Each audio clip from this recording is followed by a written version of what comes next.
Welcome to Debating for America's Youth. Today, I am interviewing the national champion in humorous interpretation, Taylor Hedrick. Here is part one of our interview.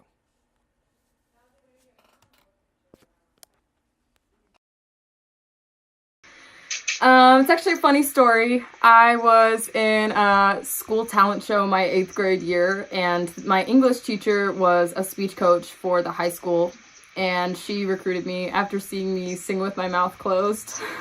So she's like, "You have to do HI," and I was like, "What is that?" So long story short, I am still in humor.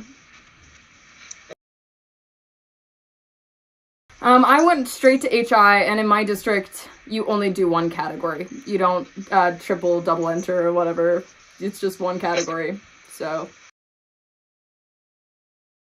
my favorite thing about Speech and Debate has to be the people. Like, I meet so many, like, amazing people. Like, just now, like, I just met you through this. Like, I never would have if I wasn't in Speech and Debate. So, like, it's really cool. I have a lot of friends from all over the country, which is amazing. So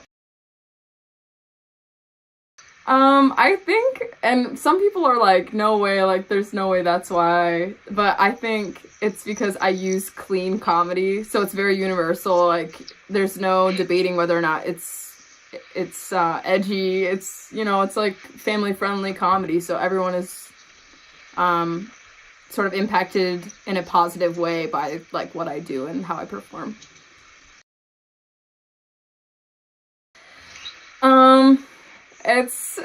I'm actually a super nervous person. Like, it doesn't matter what the tournament, what the round is. So, like, I have to do, like, breathing exercises. So before I get up, I'll just, like, work on my breathing and, like, inhale, exhale, inhale, exhale. That's actually, like, how I get through the rounds.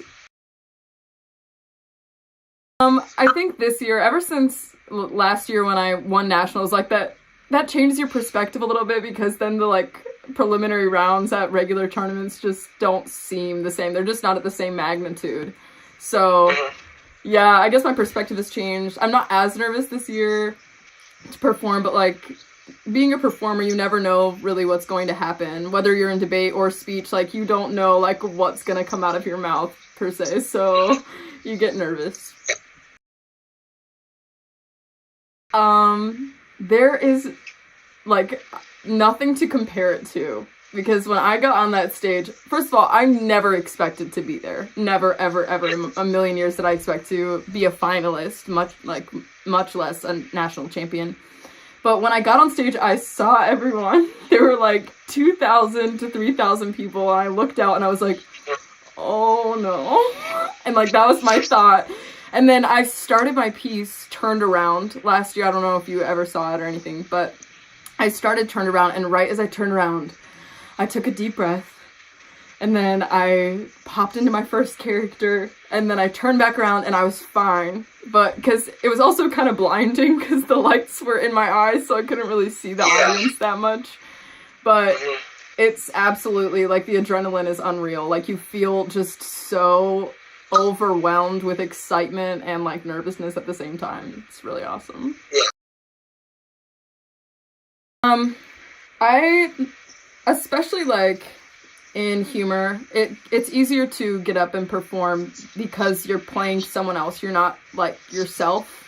And I think that that's something that's made it easier for me. I'm a performer. I do theater, like, outside of speech and debate. So I'm pretty used to, like, playing characters. And, like, that's always been something that's gotten me over my stage fright, because I don't have to be as vulnerable as I would be if I was just myself.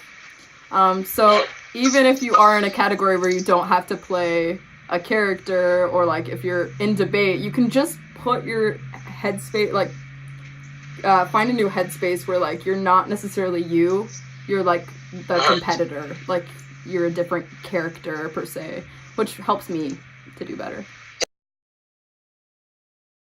This year, so I don't go to any national circuit tournaments besides nationals, like NSDA Nationals. So no one all over the country has seen my piece except for the people in Ohio. So my piece is Killer Holloween, is what it's called. And it's about a killer on Halloween. It's pretty self-explanatory in the title. And I'm really excited to take it to nationals. It's actually my favorite piece I've ever done. So I think that's a struggle for a lot of people, like, just to start off with, because, I mean, how many times in your regular life, like, do you have to be different characters and do different voices? Something that helped me is I would just, look up on YouTube unique cartoon voices and stuff, and, like, get ideas from that, and just try and mock it and, like, impersonate it to the best of my abilities. The most important thing, like, about characterization is facial expression. So if you don't have, like, super defined character voices, if you have a defined face, like, if you can change your facial to, like, each character and your body language, then that's something that can set you apart regardless of if you can do voices or not. Like, it's just something.